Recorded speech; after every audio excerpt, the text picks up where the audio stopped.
if you've been on Steam or even alive or are into playing PC video games, or basically if you're a person, you might be familiar with Vampire Survivors. If you have a life, you might not be familiar with Vampire Survivors, and in that case this video might not be for you. Just kidding, this video is still for you if you don't know about Vampire Survivors. I'll be talking about the game and how it's kind of taken the gaming world by storm a little bit. It's become very quickly one of the most popular and most talked about games, with also a super insanely low price. So what's the deal? What is Vampire Survivors? Why is it so popular? And most importantly, does it deserve the praise and popularity it's gained? Now before we get into it, go and subscribe and like the video. I mainly do anime content, but I'm also doing some gaming and TV shows and movie stuff. I kind of want to just be like a hub for like nerd stuff and just geeky shit. So go and subscribe and like the video, that'd be dope. First things first, Vampire Survivors is a top-down roguelike shoot 'em up developed by a super small team in 2022, so not that long ago. Now upon first glance and initial look, you might see this game and think, is this a Flash game? Is this a Playdate game? Is this an Apple Watch game? No to all those questions, because this is a game that is the definition of subverting expectations. Because I also looked at this game with a lot of skepticism and thought, how could this game make it on countless best games lists? You know, it just didn't make sense to me. Not to say that a game that doesn't necessarily have amazing 4K graphics can't be a great game, but more or less just, you know, what was so fun about this game where the gameplay looked so basic and kind of more just like a super intense minesweeper. And then I bought the game myself and I tried it. See, that's the thing.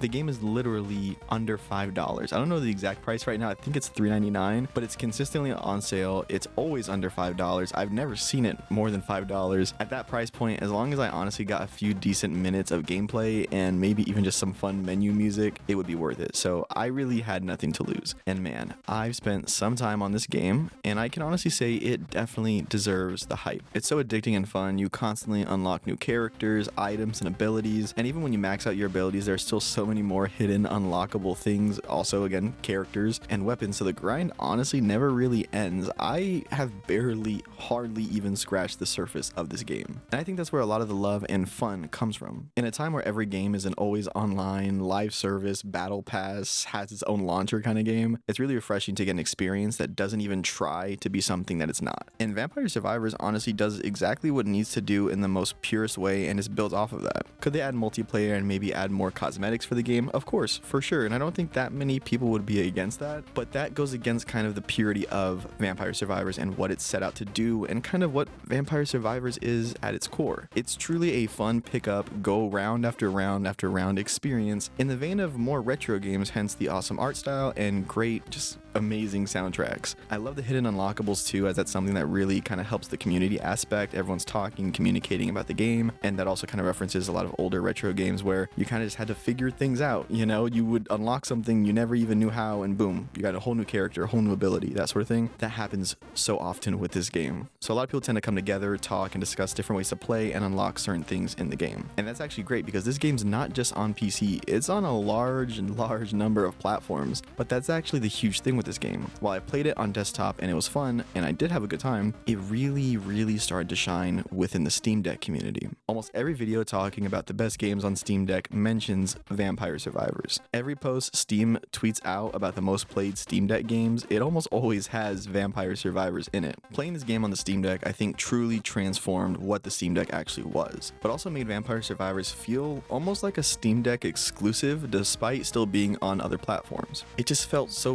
right on the Steam Deck. The portable PC perfectly enabled the pick up and play experience that Vampire Survivors pushes so hard. On top of that, the controls are super good and smooth here. I mean, they're pretty basic, but I just think it lends to kind of how comfortable the Steam Deck is to hold. It just kind of makes it feel like one just great, all wrapped in one package. And you also get the great ability to put the console to sleep and wake it up whenever you want to continue playing. You can literally put the console down to sleep mid-game, pick it up the next day, and continue your exact same run. It's just an amazing experience, honestly. And yeah, while this game is available on a ton of other consoles, even my iPhone, my favorite place is still, without a doubt, the Steam Deck. I think the Steam Deck community for sure helped bring some light to this amazing game. Being as the Steam Deck was a new PC console hybrid thing, it had a lot of issues at launch, especially because it kind of launched without any actual games. Like, there wasn't really a rollout of games along with the Steam Deck at the time of launch, and then the launch itself also wasn't like a, hey, this is coming out. It was like months of slow releases and slowly dropping Steam Decks throughout, you know, a whole year basically. So the Steam Deck technically did launch with thousands of games, but it didn't really have a mascot or anything that you could really sink your teeth into that was new to the Steam Deck when it was coming out. It was missing its Mario, you know? Whenever Nintendo drops a new console, you can be assured a new Mario or Zelda will make its way soon to that console, right? It was missing its big sports title. PlayStation and Xbox, every year there's a whole new console coming out. FIFA, 2K, all these, big sports games always tend to be one of the first few games to release. That way they're on the new platform and they're fresh in everyone's minds. The Steam Deck, while having a massive library, suffered from something kind of like what Netflix suffers from, where there's so many initial options, the very feeling of having to decide to,